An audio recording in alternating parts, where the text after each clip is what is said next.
मुंबई विद्यापीठाची सिनेट निवडणूक आज आहे। युवा सेना विरुद्ध अभाविप थेट सामना या ठिकाणी होणार आहे। 10 जागांसाठी 28 शिलेदार मैदानात आहेत, तर सकाळी 9 ते संध्याकाळी 5 च्या दरम्यान मतदान या ठिकाणी होईल। आणि याविषयी अधिक माहितीसाठी आपले प्रतिनिधी स्वप्नील जाधव हे आपल्या सोबत थेट जोडले गेले आहेत। स्वप्नील, काय सांगाल? 2 वेळा ही निवडणूक स्थगित करण्यात आली होती आणि आता अखेर आज निवडणूक होणार आहे सिनेटची। काय कशा पद्धतीने तयारी या ठिकाणी सुरू आहे? कारण फक्त मला वाटतं अर्धा पाऊण तास उरलेला आहे ही निवडणूक सुरू होण्यासाठी, मतदान प्रक्रिया सुरू होण्यासाठी।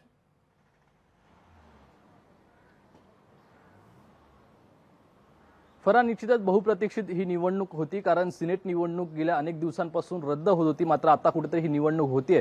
कीर्ती कॉलेज समोर मी आहे आणि निवडणुकीसाठी अवघा 1 तास म्हणजे मतदानासाठी अवघा 1 तास राहिलेला आहे। 9 ते 5 असा मतदानाचा वेळ आहे। कीर्ती कॉलेज समोर आपण बघतोय पोलीस सुद्धा या ठिकाणी तैनात करण्यात आलेले आहे, सुरक्षा वाढवलेली आहे आणि कीर्ती कॉलेजमध्ये 9 ते 5 या वेळेमध्ये जे मतदार आहेत ते मतदान करण्यासाठी येणार आहेत। एकूण या कीर्ती कॉलेज या सेंटरमध्ये 700-750 मतदार येणार आहेत आणि इथे युवा सेनेकडून सुद्धा तयारी करण्यात आलेली आहे। आतमध्ये 3 बूथ वरती मतदान होणार आहे। त्यामुळे एकूणच या ठिकाणी जे सिनेटची निवडणुकीला 9 वाजता सुरुवात होईल। नक्की काय अपडेट्स या निवडणुकीचे होतील हे पाहणं महत्त्वाचं असेल। मात्र ही निवडणूक शांततेमध्ये पार पडते का याकडे सुद्धा लक्ष असणार आहे। त्यासाठी या ठिकाणी पोलीस सुद्धा तैनात करण्यात आले आहे। कोणताही गालबोट या निवडणुकीदरम्यान लागू नये अशा प्रकारचे सुद्धा या ठिकाणी खबरदारी आहे ती पोलिसांकडून घेण्यात येताना या ठिकाणी पाहायला मिळते आपल्याला।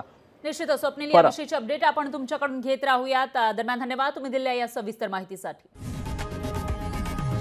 लोकशाही मराठी ऐका, पहा, जागरूक रहा।